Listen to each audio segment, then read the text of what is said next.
So here in section 6, we're finding lengths of different segments in the circle. So the first one is segments of chords. So when two chords intersect in the interior of a circle, each chord is divided into two segments, which are called segments of the chord. So for example, this AB is a chord, and that chord gets broken up into this segment here, which is AE, and then also this little piece over here, EB. So this is a segment, and this is a segment. Then I also have chord DC, which also gets broken up into two pieces. So this would be a segment from D to E, and then from E to C would be the other segment. So it breaks it into little pieces. Each chord gets broken into two pieces, and those pieces are called segments. Next, Theorem 1014. This is going to tell us about the products of these segments. So if two chords intersect in the interior of a circle, then the product of the lengths of the segments of one chord is equal to the product of the lengths of the segments of the other chord. Now this theorem does not state that the chords are congruent, just their products. So this is going to have, what we're going to get out of this is the products of the segments are congruent. So we're going to say that this piece here, AM, times MC is equal to DM times MB. So you're going to take them and you're going to multiply them, and then those products are going to be equal. It doesn't tell us that the chords are congruent, just their products. Next, we have tangents and secants. So a secant segment is a segment that contains a chord of a circle and has exactly one endpoint outside the circle. The part of a secant segment that is outside the circle is called the external segment. So we have right here the red plus the black part. This entire thing is called a secant segment, and that's what they've done here. So the whole thing, red plus black, is the secant segment. Notice the blue is a tangent segment. Notice it's only touching it at one point here. So the tangent touches it at one point. However, the secant passes through. So it goes into the circle. So be able to identify the difference between a secant and a tangent. Secant goes into the circle, tangent just touches it. Now we're going to see the formulas that we're going to use for our tangent and secants. Next, Theorem 1015. This is the segments of secants theorem. So in this picture, I have two secant segments. So if two secant segments share the same endpoint outside a circle, then the product of the lengths of one secant segment and its external segment equals the product of the lengths of the other secant segment and its external segment. So this is where it's this little star here in the formula represents multiplication. So you're multiplying the whole length times the external piece and set it equal to the whole length of the other one times the external piece. So for example, this is one secant segment. You would do the whole piece and then times it by this external piece. Then over here, whole piece times this external piece. And these are going to have numbers, and we're going to do examples of all of these. Theorem 10.16 is segments of secants and tangents theorem. So this time I've got a tangent and I've got a secant. So if a secant segment and a tangent segment share an endpoint outside a circle, then the product of the lengths of the secant segment and its external segment equals the square of the lengths of the tangent segment. So this is my tangent. We're going to square whatever number or variable is there. And then this would be my secant segment. This would be whole. And then this little piece right here is external. So you'll do whole times external. Set that equal to tangent squared. First one is the example of two chords intersecting inside the circle. So again, the theorem told us that the product of those segments equals the product of the segment of the other chord. So for example, this is one chord here. This is one piece of it. This is one segment. This is the other. So I'm going to do 12 times 2 and set that equal to this chord segments, which is 3 times x. I'm going to multiply. 12 times 2 is 24. Divide by 3. And x equals 8. Remember, the lengths of the chords aren't congruent, just their products. So if I figure this out to be 8, the yellow chord is 8 plus 3, which is 11, and the green chord is 12 plus 2, and it's 14. So notice the lengths of the chords are not the same, but their products are. So if I were to multiply the green, 12 times 2 is 24. If I multiply the yellow, 8 times 3 is 24. So their products are what is the same. Circle B, or example B. This is a tangent and a secant. The formula I'm going to use is tangent squared is equal to whole times external.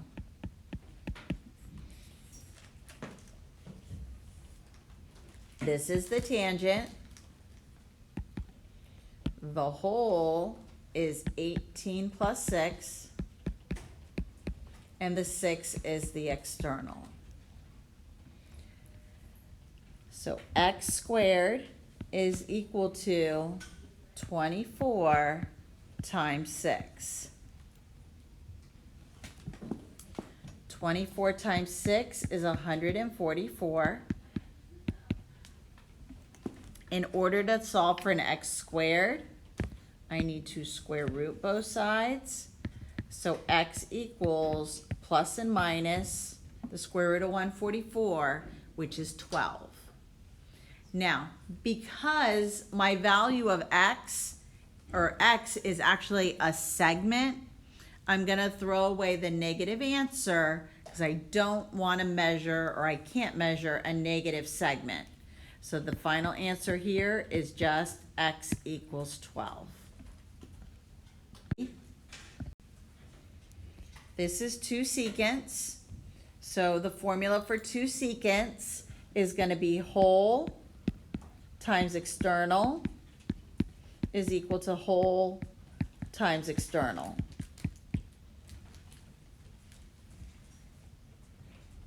I'll do this one in yellow. 8 plus 4 to get my whole length, which is 12. And then my external piece is the 4. So 12 times 4. Now, for this one,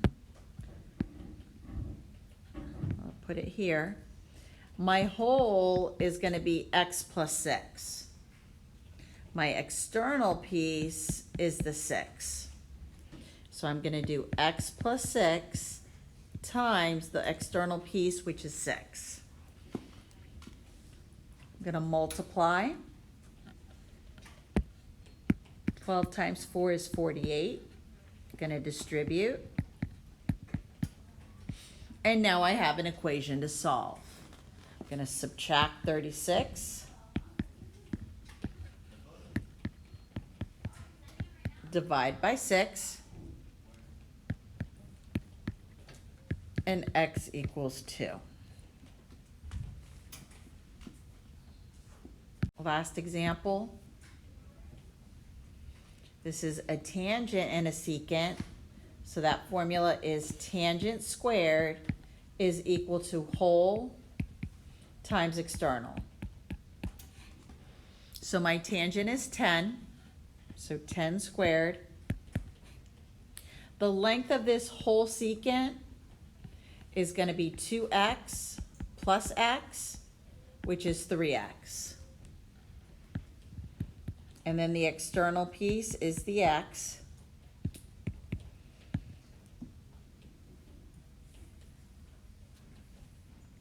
I'm going to do the exponent. 10 times 10 is 100. I'm going to multiply. 3x times x is 3x squared. I now need to solve for x, so I'm going to divide by 3. I'm going to leave it a fraction because otherwise if I try to divide it, it's a repeating decimal. And I have to square root it. So this is why it's better to leave it as a fraction because I'm going to have to rationalize. Square root both sides. X is equal to plus and minus 100, the square root of 100 over 3. Now, again, my answer is for a segment, so I'm going to throw away the negative answer. So it's x equals 100 over 3 under the radical. Remember, when you have a fraction and it's under a square root, we can't leave it like that. We have to rationalize. Now, you can apply this quotient property where you can separate the fraction and give each piece its own little square root. So then the square root of 100 is 10. I don't know the square root of 3. So now what I'm going to do is take what x equals, which is 10 over the square root of 3. I get rid of the radical in the bottom by rationalizing. And the process of rationalizing is you make it a perfect square by multiplying it by itself. Because the square root of 3 times the square root of 3 is 9. And then when you square root 9, you get a 3. So this becomes, 10 square root 3 over 3. So that's what x equals. This lesson has a lot of your algebra skills. Now, I know the notes end here, but I'm going to review and show you a quick review of factoring, just so you can do some of the homework problems. So I'm going to add another circle, I'm going to add another example to review factoring with you.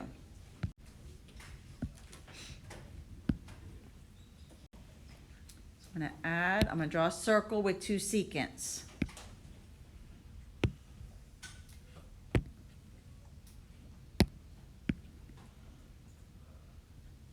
Let me draw in two secants.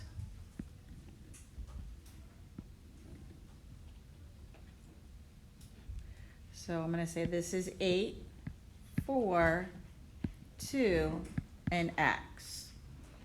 Remember, when you have two secants, the formula is whole times external is equal to whole times external. So this whole is 8 plus 4, and it's 12. So 12 times the external piece, which is 4. And for this one, the whole is x plus 2, and then the x is the external. I'm going to multiply. So 12 times 4 is 48. I'm going to distribute the x to the x and the x to the 2.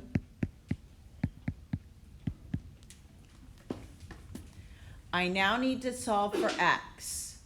Whenever I have an x squared, I'm either going to use a square root method or I'm going to try to factor this thing. So I need to get this in standard form. Now this is a review of your algebra skills. Whenever you factor a trinomial, you need to put it in standard form. Whenever we put it in standard form and we're solving to try to find out what x is, try to keep your x squared term positive. So instead of subtracting x squared, I'm going to subtract the 48, and then this will give me 0 is equal to x squared plus 2x minus 48. I now have a trinomial that I can factor. So let me flip it around. I'm going to put the 0 in the back. When you factor a trinomial, the process goes like this. We take the last number, this negative 48. I'm going to list all the ways that I can multiply to get a negative 48. Of those factors of negative 48, I have to figure out which one will add to give me the middle. So what we're doing is looking for two numbers that will multiply to give me negative 48, but the same two numbers that when I add them, I get the middle number, which is positive 2. Now, my trick is the sign of the middle goes on the bigger factor. So see how my middle number is a positive 2? So when I start listing my factors of 48, 1 times 48, 2 times 24, I'm going to put the sign of the middle number on the bigger number. So my bigger number is going to be 48. So you see how I'm doing this? Now, after I make my list, I have to figure out which one of these combinations, when I add them, give me 2. So when I add this, I get 47. When I add this, I get 22. I got to keep listing factors. Yes? 8 and -6. Good. Okay? So if I keep going, I'm going to finally get it down here to negative 6 times 8, which when I multiply gives me negative 48, but when I add them, I get the 2. Now, if you weren't that fast, then you keep making your list until you find the magic number, which is actually the last one. So then you turn it into two binomials, x minus 6, x plus 8. To figure out what x equals, you take each binomial, set them equal to 0, and solve for x. Add 6, x equals 6, subtract 8, x equals negative 8. Again, same situation. I don't want a negative secant or even any part of it, so the negative 8 I'm going to get rid of, and my final answer here is x equals 6. Again, the reason why I'm going to throw this away is if I come back up to my picture up here and I plug in negative 8 for x, this is going to make this piece of the segment negative, and I can't have a negative segment. And even if I add it, negative 8 plus 2 tells me the length of that segment is negative 6, and I can't have a negative segment in geometry. Now, if this were an Algebra 1 question, you would have kept both answers. Let's try another example, just to review. Yes? All right, let's try another one. I'm just going to add a blank thing here. Now, I'm not going to draw a circle here. I'm just going to give you a factoring problem. All right, so 12. Let me write the problem here darker. 12 equals x squared minus 4x. Now, I need to get this trinomial into standard form. Again, I'm always going to try to keep my x squared term positive. So I'm going to move the 12x instead of moving the x squared. And I end up with this trinomial. So I'm going to do the same thing. Two numbers that will multiply to give me negative 12, but the same two numbers that when I add them give me negative 4. Now, some people are going to look at this and they're going to automatically know what it is, but for those of you who are more visual and you need to write things down, 1 times 12, 2 times 6, 3 times 4, the bigger number gets the sign of the middle, and the magic combination is the middle one. So it'll be x plus 2, x minus 6. Set each factor equal to 0. And begin to solve. Subtract the 2, add the 6, x equals 6. Now this wasn't a geometry question, so you would just leave it alone. However, if it were a geometry question, more than likely you would throw out the negative 2. Let's try another example just to keep reviewing this. This is an important skill that you should remember how to do from Algebra 1. Let me do another one. And I'll put it in standard form already for you. X squared minus 3x minus 10 equals 0. So I'm looking to create my binomials. So my factors of negative 10, 10 times 1, 2 times 5, sign of the middle goes on the bigger one. So the one that's going to give me a negative 3 when I add them is going to be this one. So plus 2 minus 5. Set each factor equal to 0. Subtract 2. X equals negative 2. Add 5. X equals 5. So again, if it were a geometry question, you would get rid of the negative 2. Now, let me show you one where there's a number in front of x squared, where it's a bit more challenging. Let's say my question is 2x squared plus 5x plus 3 equals 0. Now, some algebra teachers teach you to guess and test. There's another method called factor by grouping. If I guess and test, what I'm trying to do is put the two factors here of 2x squared in the first position, and then I would take the factors of the 3 and put them into here, 1 and 3, and this you'd have to guess and test.